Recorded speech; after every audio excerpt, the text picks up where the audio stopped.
Alright, time to enter the actual Abbey. The abbot have proved tricky, and yet we have managed to break into the inner cloisters, and the library is close at hand, if memory serves. How much time does this abbot have to set all these traps? To do all these Home Alone style traps.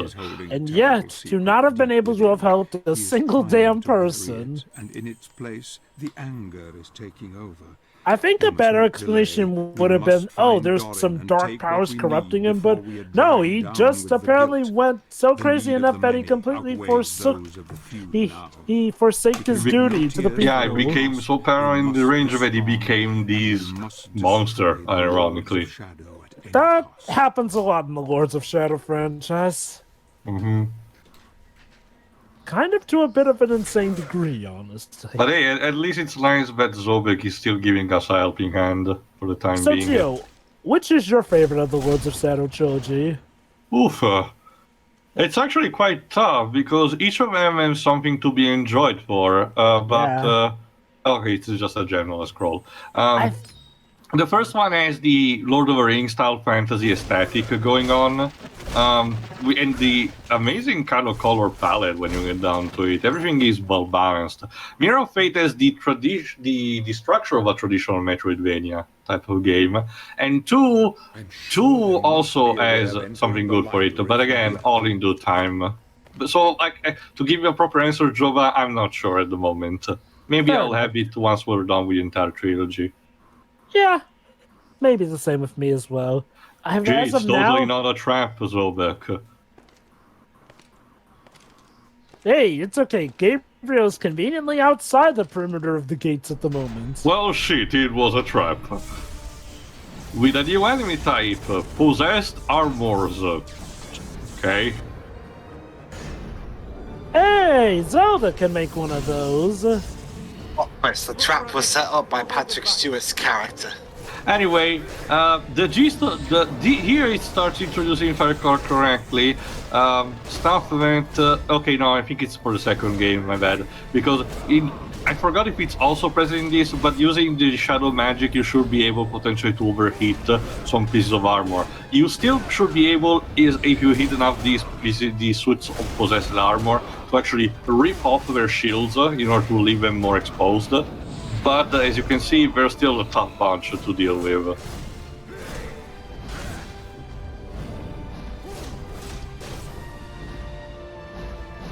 There we go. Although again, much like with all the other enemies, the bio for one of these actually gets extracted only when you defeat the first one. But also, the interesting thing about this level is, since it's a library, it's one of the places where the frame rate tanks the most. Why? Because there's a lot of models of the books and pages scattered all over the place that you can destroy, meaning that there is a lot of shit that potentially you have to clean up in order to make the frame rate a bit more stable. Of course. Ow. Shh. Quiet in the library, please. Don't think Madame Pomfrey, whatever she's called, can actually, be present here. Isn't Madame Pomfrey the nurse? Yeah, I'm confusing. I forgot what the librarian is supposed to be called. And there you go. You defeat them by extracting the shit out of the core. There you go. Lovely. Alright. Admitted armor. These empty suits of armor have been given a temporary life due to the possession by the poltergeist. They serve the vampire dark role by patrolling and protecting the castle's halls and corridors. The spirit of this poltergeist can move from armor to armor if it so wishes, but it can take many days for the spirit to recover when doing so. Once established within a suit of armor, the poltergeist can travel between dimensions at will, causing a huge electrical outage that signal an opening between the world and the spirit world. Our world, sorry. You can tell when armor is possessed because of a strange unearthly reddish glow emanates from within the suit, indicating that its ghostly inhabitant is awake. As you can see, very immune to most of our basic stuff. So... Tio. Yeah? At the time of this recording, have you recorded, everything for the Lords of Shadow trilogy, or just for the... Yes. Okay. This was actually a very fast recording, but hold on, I'll mention quickly later. He was searching for the books while we were fighting for our lives. Mostly for the secret passage. There you go. And it turns out you just need to destroy the fucking desk. There you go, for find a lever. Yeah, Zob will have to be separated from Zobek for the time being because he will just deal with these monsters later, but he's offering us a passage towards, there we go, our next destination. So that's nice. Now, thank God we had a whip. Who wants another light mirror puzzle? Oh, I do. There we go. The abbot was very clever, creating a puzzle based on sunlight to protect himself from vampires. The villagers say that these doors will react only to sunbeam, but I cannot figure how it can be done. Really? I guess this how easy this actual puzzle is, the guy must have been This poor chap of an dumb. adventurer was just not well prepared for it. Tio. I guess he was just as dumb as a clown. Because let's be honest, clowns are freaking stupid. Of course. But in the meantime, to answer your question, yes, Jova, I actually did manage to speedrun recorded this in very little time. I was expecting them to take longer than they did, but no, they're actually quite a breeze to go through. It also helps when the structure of at least this first game made them separating each part relatively easy because chapter by chapter style of thing. I do wonder, did Lords of Shadow ever get a trilogy pack compilation thing? No. Well, the closest we got was a complete edition of the first game, which included all DLCs on the disc, and had a redeeming code for the HD version of Mirror of Fate. But that was pretty much it. So that brings me to my question. Regarding Lords of Shadow 2, given that there's DLC, which, has story bits, but, story bits that technically are chronologically before certain bits there, are you going to sort of pull a game? Hold on. You will see in time. For the time being, scroll. Oh, you want me to read this one? Yes. Oh. Damn him. Yeah, but it's littered this place with traps. One interesting thing to note is that I've discovered fairies could really help to distract enemies here. I've been using my supply of fairy blossom, and the wonderful little creatures have been taking care of any enemies.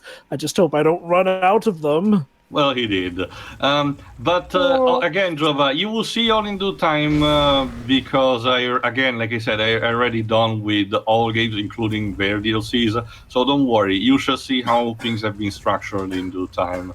My main question was just going to be, are you going to do it so that the events are shown chronologically? Yes.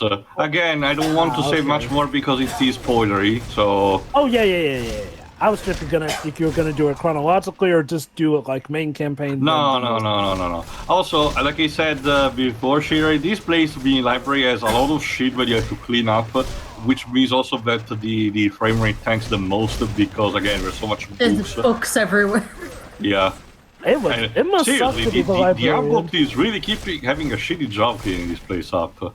Sure, me and Sia were wondering, what's the name of the librarian from the Harry Potter series? Oh, I don't know. Do we even know? Yes, we should. Okay, I don't remember if she mentioned in the movies, but definitely in the books and the relatively recent Hogwarts Mystery Journey does mention it. I legit don't know. Hey, Shiroi, fun fact, by the way. Apparently J.K. Rowling's favorite house is Hufflepuff. Ugh. Which you would not be able to tell, given what happens to Hufflepuff. Anyway, let's see. Honestly, that woman's too stupid even for that house. Apparently the librarian of Hogwarts is called Irma Prince. Yeah, Madame Prince, so there you go. Anyway, again, this is mostly just about using the platforms to deviate the sunbeams to, reflect it onto the doors being to open. Also, more gremlins, fantastic. Kojima, now's not the time. No, thankfully, the Chupacabra is not here for a long while. No, it's, again, the good thing about gremlins is with the grab attack, you basically just let them combust anyway, so you can actually one-hit kill them very easily, even in hard mode. I still don't understand calling it Chupacabra. In general, Pedro, the game has a bit of a weird anachronism too. Because again, it's 1047, but gunpowder is used very commonly like it's supposed to be 6 centuries later, at least for Europe. I know that Asia had already experimented enough with it. And then we will get actual electricity, functioning electricity in I mean, more in a prototype-like thing, like, say, Tesla stuff, but still, electricity in nonetheless. And you will see in due time how this doesn't make sense for the time being, and this is just a pretty much of, the suspension of disbelief that you had to carry for the fantasy setting. Which I guess includes also the idea that, see, Pedro, the monster that was cited that they call chupacabras does not actually look like a mad dog that sucks the blood of goats, but instead a gremlin that steals things. Don't you see? History was just a bad rep on the chupacabra. He was misrepresented, and his true story deserves to be told, damn it. I guess. As a gremlin voiced by Kojima. Great. In other news, the iceberg that sank the Titanic wants to give his side of the story. Jova, remember, I still have to find it, but there's still that fucking kinetic adaptation of the Titanic where Napoleon is piloting the iceberg. Jova, don't you? That's the thing, Jova. The iceberg has been blamed for killing so many people, but that's the thing. Remember, a giant octopus saved everybody. We all know that. Fun fact, about it, I think.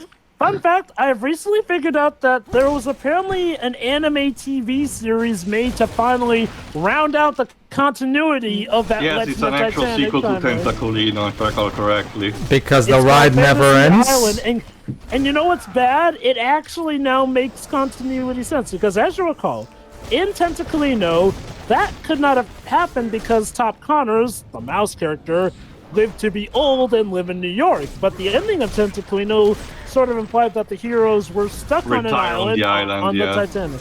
But the new anime TV series actually explains how they made it back to New York.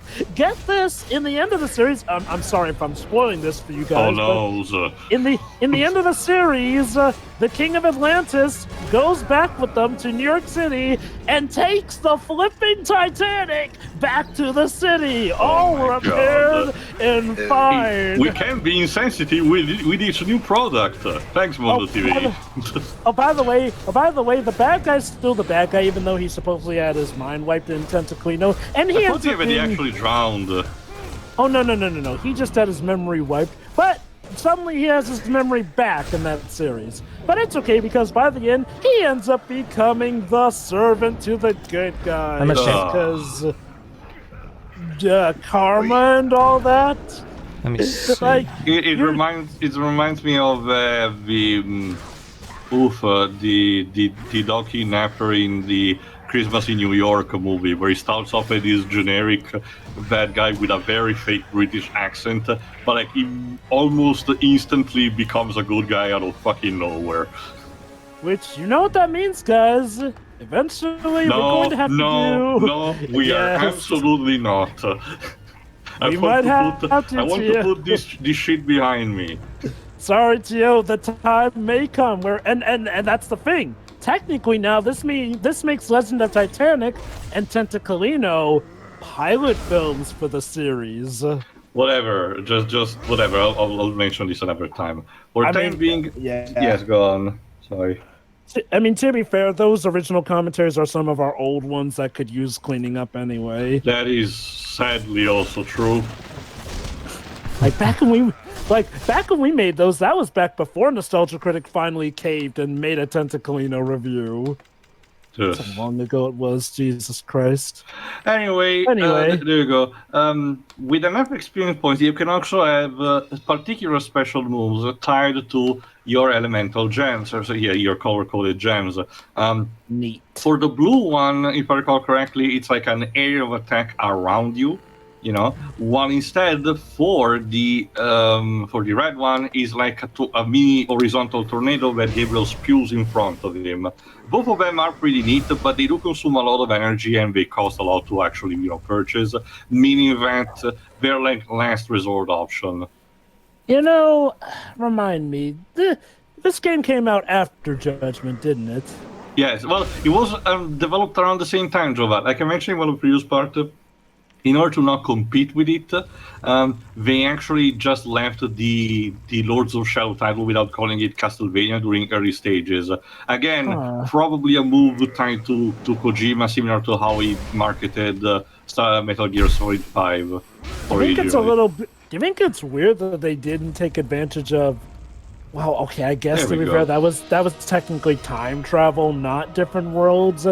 Even though those people might as well have been from different worlds, given those lovely designs.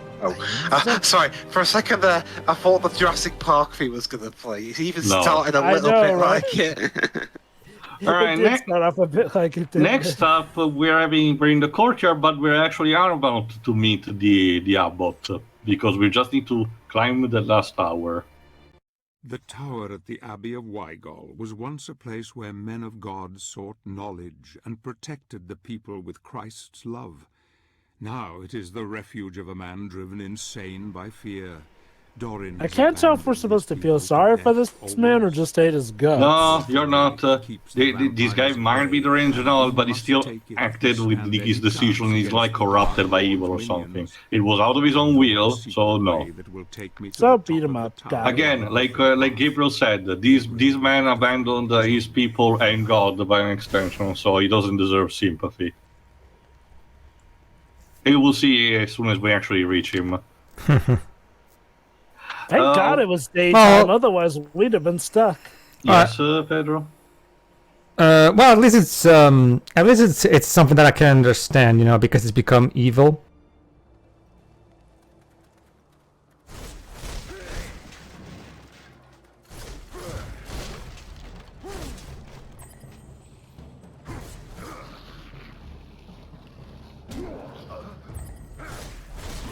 I find that more understandable than what they say once in the 1985 adaptation event of Green Gables, where Marilla specifically, when Anne specifically asks Marilla, "Don't you ever feel like you're in the depths of despair?" And she says, "No.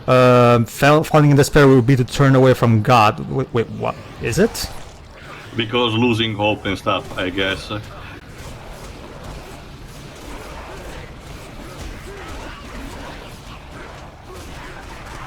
Do you think maybe they could have included Gabriel in Judgment? In Judgment? Yes, remember, Jova, they don't even include Soma Cruz for some reason. I don't understand why. And mind you, they did pay attention to the spin-off because you get people from Portrait of Ruin, Bloodlines, and Order of Ecclesia, so it's not like they're ignoring those games. I mean, I guess the only reason would be that this is technically a different dimension or These are okay. Not having Gabriel is fine by me. I was just baffled about the exclusion of Soma Cruz from the roster, because otherwise the roster of Judgment, again, exclude in order redesign for a second. Just in terms of composition, the roster of Judgment is actually pretty fine. You get the proper. Hold on, is this a? Yes, it's a scroll. Lives.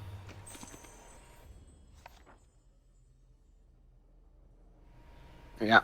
I have infiltrated the Abbey, but at a heavy price. Two of my brothers lie slain because of Doran's evil traps. Damn the selfish coward! The relic he possesses could save so many, yet he locks it away for his own protection. And he claims to be a man of God? I find it hard to forgive such behavior. So many lives lost because of him. Damn his soul! Sister Laverne, brother Bernard, I will avenge him! So yeah. Just to point out, the Brotherhood actually do allow women to be within their ranks. Not completely, as a scroll of the second game will also tell us. Well, Teal, they kind of have to, especially given or how... at least not for this combat role. More like, I guess, we're like, oh, women cannot fight, so they just make them supporting roles. That doesn't make any sense, given how... Well, would it be spoiling if I said that a woman was, one of the founders? I don't know what to tell you, Jova, but whatever. What I was mentioning, right? Again. I was just going off of that scroll, though. That scroll does seem to imply that they do actually allow women out on the field and battle and whatnot. And hey, it wouldn't be the weirdest thing. Like, that's the thing about Castlevania. Even though it is set in ye olde times, they do allow the women to kick a lot of the ass. It's mostly, okay, if it really is like that, it's mostly out of desperation, Joel, because really these are dark times where they cannot allow themselves to actually, okay, I'll just read this one, why not, because it's late.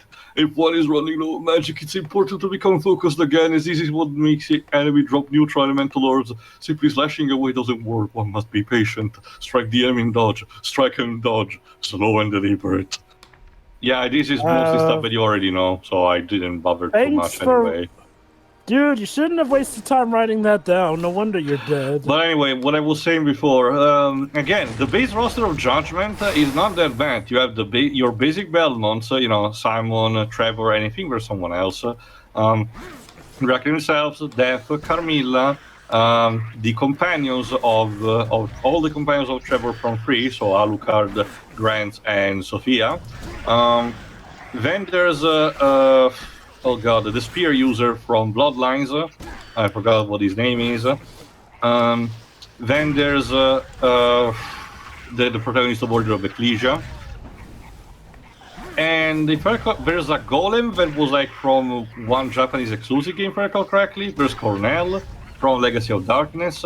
So the roster is relatively, varied. And then there's the original character that is tied the crossover together, which is this black butler-like guy that has a monocle and stops time like Dio Brando. I don't know. If I recall correctly, didn't he first show up in Lament of Innocence? Not really. He's an original character, not still made specifically for Judgment. But let me get. Yeah, but I could have sworn he showed up in Lament of Innocence. No, it's not. It's not Leon nor another character. No wait. Sorry. I'm thinking of Curse of Darkness. No, it's not. The protagonist of Curse of Darkness, I forgot what he's called. No, it's I know it's not the protagonist, but I'm talking about the character you're talking about that showed up, because he showed up...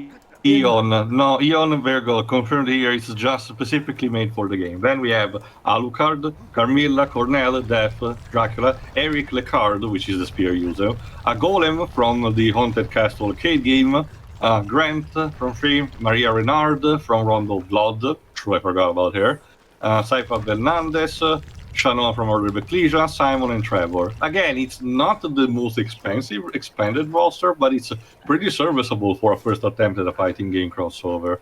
There's definitely some character I'm thinking of that showed up that was like the hintings for Judgment, because he was this sort of time traveler who was supposed to witness stuff going on, but then chose to interfere because, I really don't know who you might be talking about, Jova, sorry. Anyway... Okay.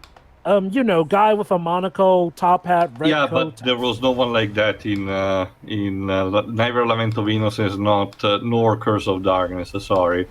But anyway, again, my only main thing about that is why there was no Soma Cruz. If I had to guess, maybe his gameplay style was not easy to implement, because it is all about summoning potential minions, to help him, aside from his usual sword skill. So maybe there is that. Without spoiling the secret behind Soma Cruz, maybe it's because of the involvement of Dracula. No, not really, Jova. Characters from different points in time, are there anyway. So it's not like... Well, you know the thing with Soma Cruz and Dracula. Yeah, I know that. But it's only speculation for in time, because we're actually about to meet Diablo. We just need to climb near the roof and then barge in uninvited. The abbott, by the way, is voiced by Adrian Schiller, or Skiller, I forgot how specifically it's pronounced. Oh, hey Zobek. Apparently it was a character in Beauty and the Beast 2017. Inside. There he is. Gathering around this precious toy.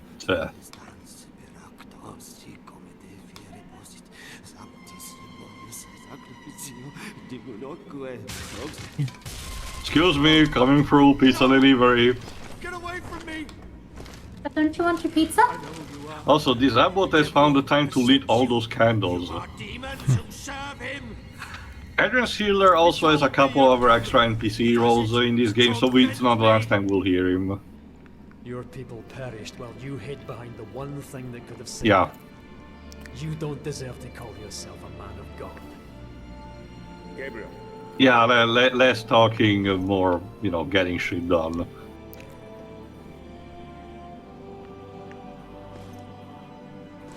It's holy water.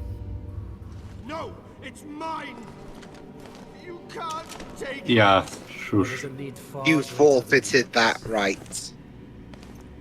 Pretty much. You cannot take it. You Oh, and you are? worthy. Yeah, seriously. Don't leave me here, you dogs. Curse you. Damn you to hell. About that.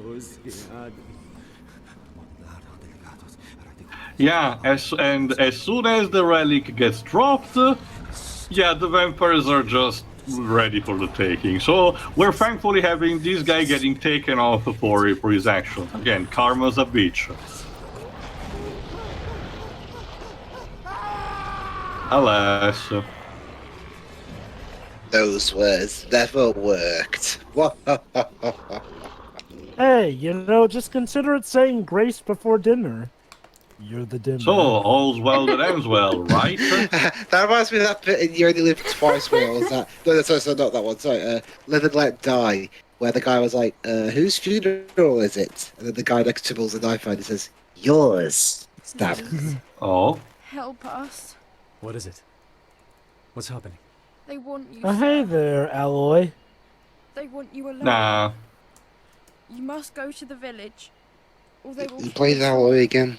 Ashley Birch. Oh, Ashley Birch. Yeah, no. But anyway, the point is that the vampires are attacking the village, so Gabriel will take the bait. Zobek will instead take another way to try and see if he can actually, find a way to open the way towards the castle. In the meantime, so the next chapter instead is gonna be for a boss fight, actually, against the invader of the village, one of the vampire lieutenants. Bronner. The power to defeat the vampires is now in our hands, and that bastard Dorin has no doubt met his maker. If anyone deserved death, it is he. No one will shed a tear for his miserable. Well, Patrick Stewart drops the mic big time. He was a little bit. Going well. We have what we need to confront the Dark Lord, and I sense Gabriel's determination to see this through. The vampires must know we have the relic, and I am sure they will move to stop us if they can. Let them try. Oh snap, they're burning down the village Shantae style. There you go. The holy water works exactly like in the base game. You throw it, and it, in this case, offers like a small area of attack. And thankfully, we have a magically rechargeable version of it. At first glance, these vials appear to be empty. However, when opened, there will always be a few drops of blessed water at the bottom. These are the endless tears of the 14 holy helpers and can be used to sanctify water, which in turn serves as an excellent weapon against creatures of the night. The bottle breaks on impact and only flames are released upwards, which are devastating to vampires. Yeah, that's pretty much it. Oh, a reason for why there's always water for us. The Abbey at Weigel had always been a place for peace and meditation. The monks that inhabited it were considered great scribes, and their wonderfully crafted manuscripts made the Abbey a place of holy pilgrimage. The current abbot, Father Dorin, was an erudite scholar devoted to the study of the old text retained in the Abbey's vast library. Shutting himself away, he studied these ancient texts and prophecy scrolls for years, turning half blind and quite mad in the process. When the vampires came, he discovered a holy relic hidden deep in the library that kept the evil creatures at bay. In order to preserve the holy books and himself, he banished everyone from the Abbey and associated himself disassociated with the people, leaving them to their fate without the protection of the ancient relic. What an asshole. Damned and more than one.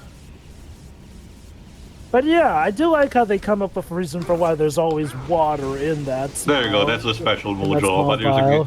But as you can see, it does consume quite a bit. So I will rarely use it, actually. I will try to make my moveset varied still. Go on. Yeah. To give Lords of Shadow credit, it is definitely one of the most immersive gameplay experiences you can get, to the point where they do their best to make everything make sense as to why you have an invulnerable amount here, why you have, an unlimited amount of this item here and there, magic and whatnot. It's like, it's not much, but it's definitely a little bit that does help. You can, like, it ain't much, but it's honest work, Joe. Pretty much, yeah. I mean, it's like me and Tia said, if there's one thing that they absolutely went all out with, it is the production values with this game. I'm more surprised Konami managed to have all this faith in this literal Spanish studio, of which they assigned one of their top tier IPs. Remember, this is still like 2010, 2010 Konami. Sure, they were, ripe for making mistakes, but they were still willing to experiment. The fact that they were willing to experiment this much is actually surprising. And you know what? Give them credit. They made a trilogy out of it. That's a lot more than some other studios. There will be discussion towards how things ended up, and particularly Konami's relationship later on, particularly towards the second game. But needless to say, again, if you care enough about this particular trilogy, it's still relatively interesting to see how things happen. But anyway, time for the boss fight, actually, because our holy water is being very effective towards the vampires, so we're leaving the job to their heavy hitter. Yo. Let's see. Braun, come here often. Is he credited? No, he's not. Alright. Lieutenant Bronner. This vampire is a powerful demon turned by the Dark Lord long ago. It is well known that young vampires are bestial in appearance, but as they become stronger, they are able to regain human form. Indeed, many of the oldest vampires are mistaken for high-born aristocracy. However, this creature was never human and thus cannot take that form. Rather, he is the spawn of hell, possessing vampiric powers which make him a formidable foe. Take him out. True, it's another one that actually speaks later on. I just got confused. But as a boss fight, this is still pretty neat. It's actually a bit easier than the bosses we have faced so far. It's all about to find... When he uses the knife, it's always an undodgeable attack. An unblockable attack, so you always need to dodge. But otherwise, especially when he uses the claw, you can actually parry him pretty well. There is a decent window for you to take advantage of. But otherwise, just go all out. Even your holy water is very effective against him. This is pretty much, for intents and purposes, also tutorial level for the holy water item, because it really is devastating towards vampires, even some of the bosses. There we go. Ho, haha! Guard, parry, dodge, spin, thrust, whip. Oh, actually, it does have voice lines. It's just not credited, so I don't know who he's voiced by. Also, it's time for you to go on a blood diet. Alright, if I recall correctly, let's rip off his wings. There we go. Catch this if you can. Sure, let's give it a try. Okay. Catch back. Hey, look, it's a batarang. Don't you mean a battlet? Well, no, okay, it's a double-edged weapon, not exactly just one-sided. A battlet is much more particular in design. Okay, judging by how he sounds, I have to guess he's the same voice actor for Pan, Alexander Mikic. It could be that. Hey, Tio. Yes, sir? He literally threw a batarang at him. But in this case, we managed to counter it effectively. Exactly. So that makes Gabriel the real Batman. Sure. Now remember, the ravens, flew. There we go. And now we use the same knives, the same actual weapon to dismember him. Plus the stake, of course, because it's a vampire still. Don't give up. Leave. There we go. Yes, that's a fine burning building there. It's just a weird to hand things up. At this point, whatever the name of this land is, burns. Weigel. Remember, it's the same one from Castlevania. Name-wise, it's the same from Castlevania. Oh, right. Okay. So, yeah, okay. as a thanking gesture for what he has done, despite not being much of a conversation, the villagers of Weigel will have one of them lead Gabriel towards a secret entrance for the castle, meaning that they actually trust him to actually get the job done and get rid of them from the local Lord of Shadows. That's right, folks. We're finally heading to Castlevania. Although the method of entrance is potentially questionable. Well, not questionable, but not the most pleasant one. I will say this, though. It's a sewer level. Hooray! Would you rather take the main entrance? Well, Gabriel seems to be the guy who will just barge in, knock at the door, and say, "Let me in! Let me in!" Knock, knock, open up a door, it's real. Still, I can understand this process. Zobek, again, will just take a different route to try to be sneaky, but will otherwise record the events. So, again, it's an interesting spin on things, having the actual castle show up midway as opposed to being the entire setting of the game. Ah, Gandolfi, how that would make you smile. As for me, once my business here is done, I shall follow my friend and aid him where I can. That's nice. You know, it's interesting because without spoiling, if you've seen Lament of Innocence, you get how Zobek and Gandalf know each other. It's a very special at least for that continuity.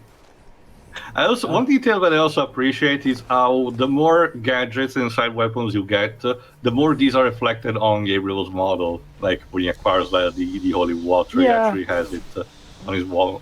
I always do appreciate games that go that extra mile, show the gear on your character. And it's not like from the get-go, it's just a matter of the fact that it gets progressively updated.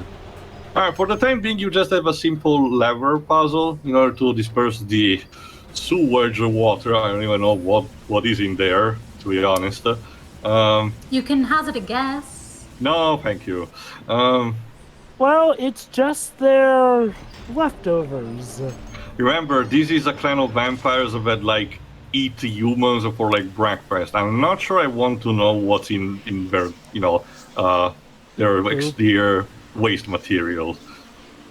Well, now you're trudging through it, so enjoy. Alright, next scroll is coming up, so Pedro, why not? Alright. Yes, you could say this soldier's life went down the tubes. As I explicitly stated in my previous report, the condition of Weigel's sewage system will allow vampires to launch an attack on the village through its old tunnels. The few entry points are sealed, and the spy trap, despite being a bit corroded, still works perfectly. To be able to cross these obstacles, and any potential attacker would need help from this side. Personally, I cannot imagine a Brotherhood member helping the Dark Lords, and cannot see anyone else here apart from some dusty bones. Apart from some dusty bones, you say? Lovely bones, perhaps? No. You mean lonely bones? Wait. Wow, was Lovely Bones that bad? It's terrible. Not really interesting. Honestly, at the best, it's not even that interesting. But hold on, we're about to get a special cutscene while we're trying to open up. Here we go. Particularly, it's actually one of the more comedic moments of the game, surprisingly.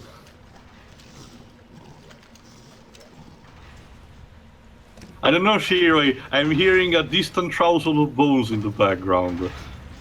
Can you not? Does he want to go to the bone zone? I don't know. Shit. My dude, you might have had him if you hadn't roared.